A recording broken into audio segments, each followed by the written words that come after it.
Welcome to Creator's Edge Studio. I'm Tom Arcu, feature film producer, director, screenwriter, and novelist.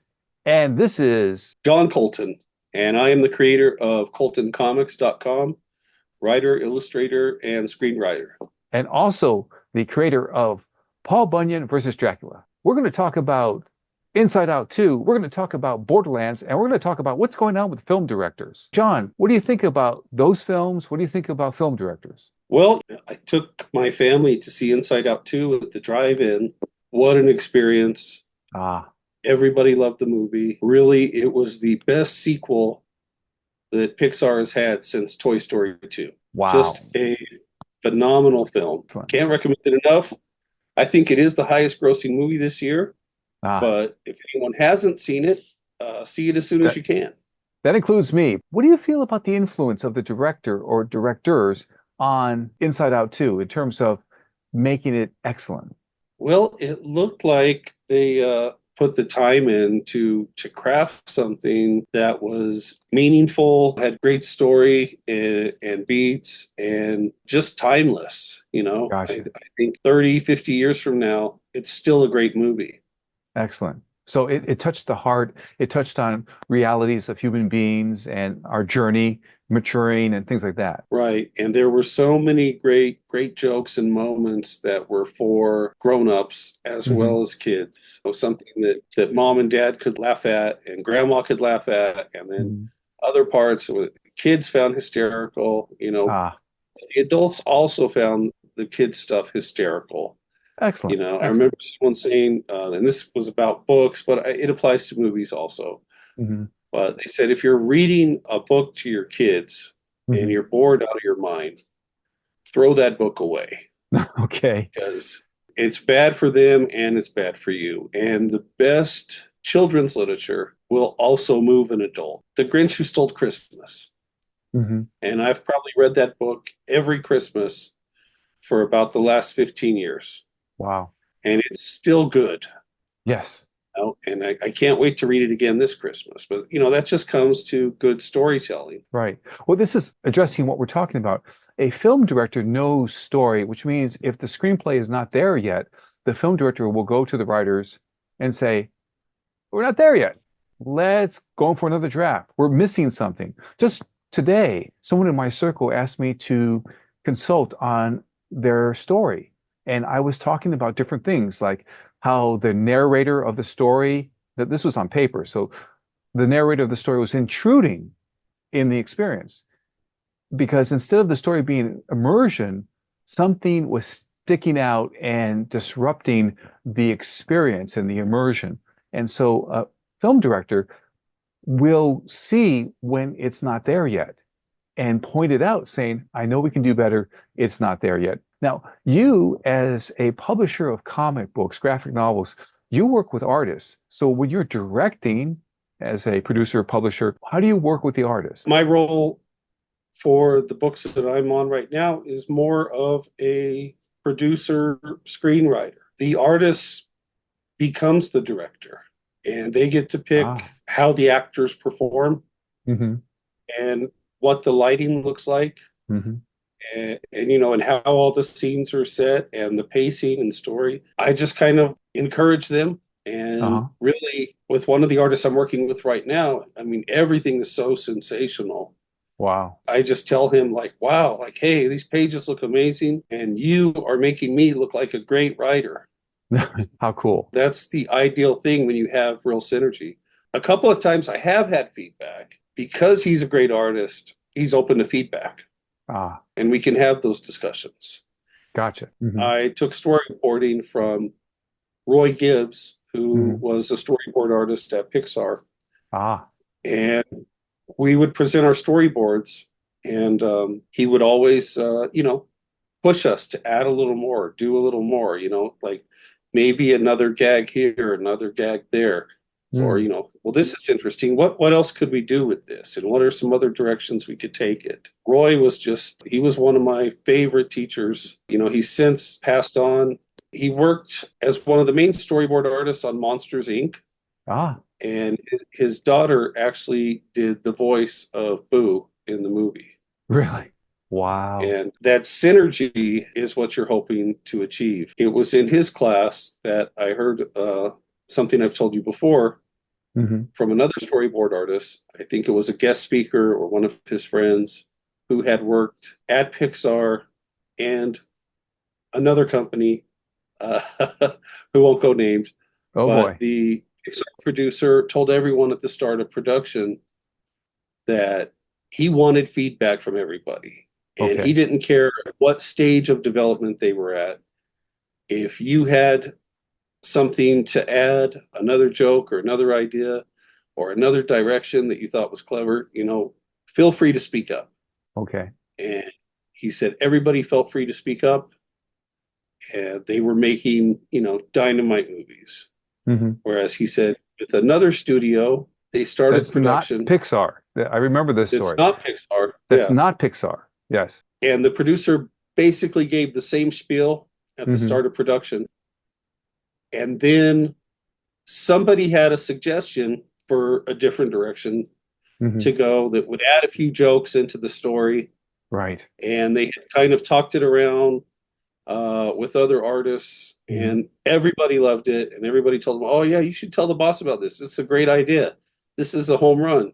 You Hmm. should speak up." I had a big meeting with everybody there, and he spoke up about what his idea was. Hmm. And the producer responded with, "What's your name? And, Hmm. and what do you do here?" And he said, "Well, I'm an assistant storyboard artist." And he said, "Yeah, stick to that." Wow. That's kind of like the infamous thing when Steve Jobs said, "That's the stupidest idea I've ever heard."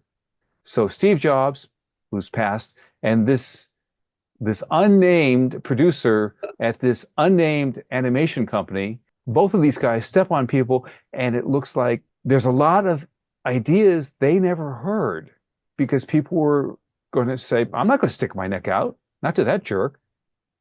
Yeah. So yeah, and that's an important thing. The reason why I was looking forward to us talking about this Inside Out 2 versus Borderlands is because directors get a lot of appreciation for when things go right, but directors also sometimes maybe unfairly get a lot of criticism for when things go wrong. And when I think about being a director now, the two times I got to direct feature films, I was also a producer, which means I had impact that if there was something that I really felt strongly about, I could talk to my co-producer and say, "Hey, this is why I need this here." And that works. But there's a reason why we get a lot of director cuts because directors are being overruled. So Especially late. yeah, no kidding. So right now on the tomato meter, Borderlands is 10%. And on the popcorn meter, it's 53%. All the criticism being thrown at the film, thrown at the director, you wonder what happened.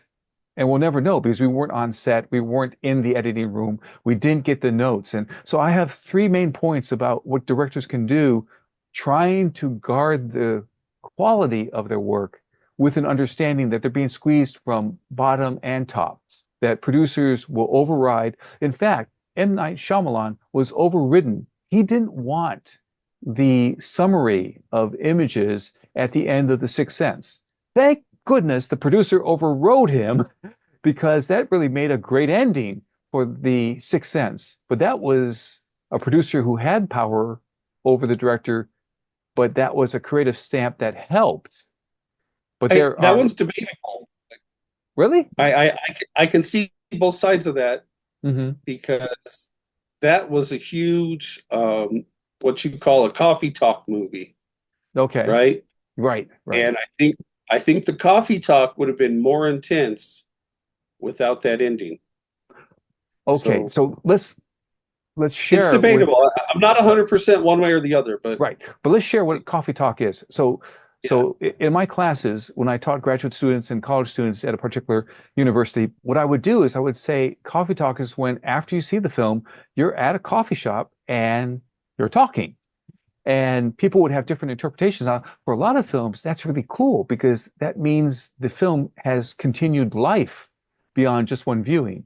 kind of to pull this all together, so we're talking about Inside Out 2 that works and that the leadership does great things and they make a space where people really bring their best game to it.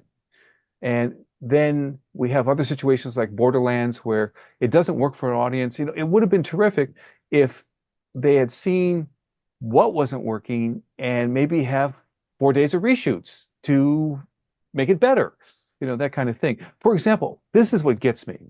Who is paying attention to the story when long ago, Star Trek Generations, who thought it was okay in the first draft of the script to say, we're going to kill Captain Kirk by having him shot in the back?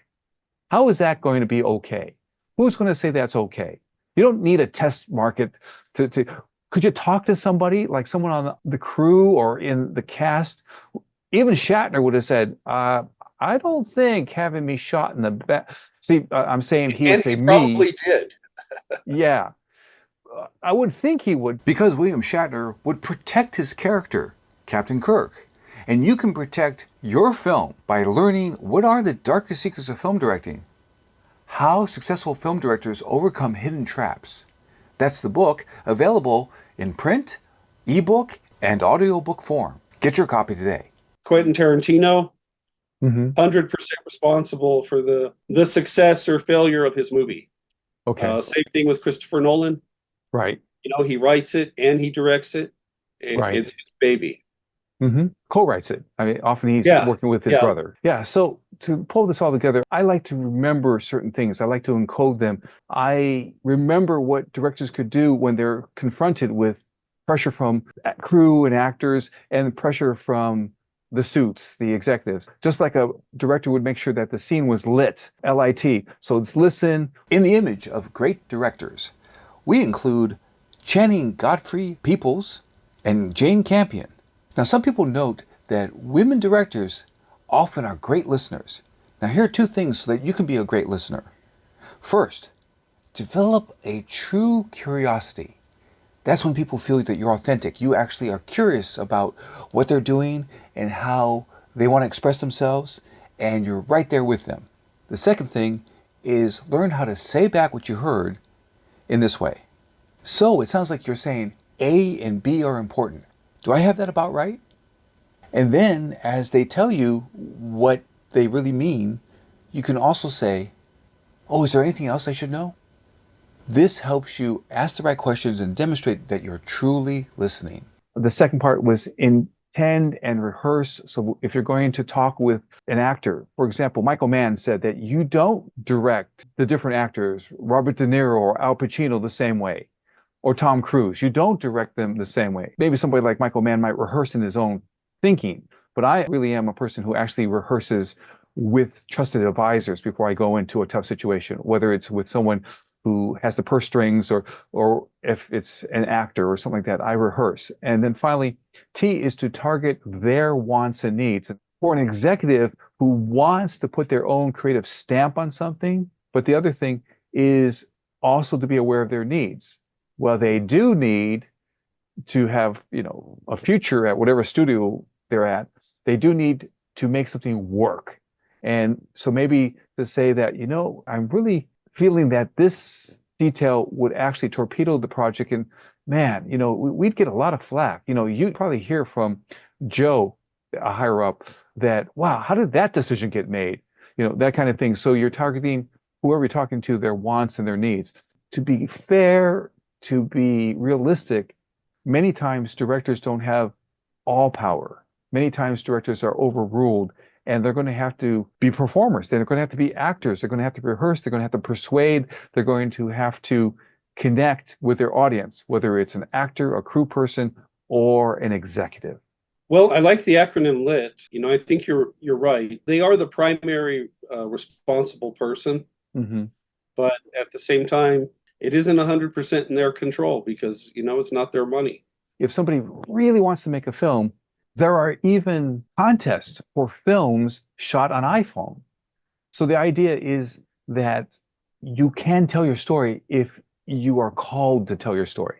And if you tell your story with a modest budget, you can make it happen. Frank Darabont wanted this completely memorable, horror-filled ending to The Mist. And he said, I want this ending. And they said, okay, well, then we're going to cut your budget in half. And he said, fine, cut my budget in half. And I get to have this horror filled, awful feeling ending. And Stephen King actually praised the ending of The Mist as being better than his story, that it You know what? actually pushed I it. have never heard this story before, Hmm. but I've always been a Frank Darabont fan, Ah, and this just confirms it because I loved that ending. I oh, thought it well, was it great. worked. Well, it was fresh, it was Yes. different, and if you read the book, Hmm. it gave you something new. Right, right. And also, it was great coffee talk. Yeah, Nobody there you left go. the movie not talking about that ending. Right. And the fact Oh, that we yeah. are still talking about it today More than a means that decade he made the later. right choice. Yeah. Yeah. And that was a choice this director producer made. I'll make it for a smaller budget so I have the creative freedom to do something fresh. So many other movies that are completely forgettable, Hmm. but The Mist you absolutely remember, and the Absolutely. ending is a large part of the reason why. Right. Persuading people, having flexibility. This is what hopefully in a number of situations film directors can do. Thank you, John, and thank you, viewer, for sharing this exploration with us. And if you have anything to add or anything we missed, feel free to comment below. Absolutely. And please like and subscribe.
Be well. Take care.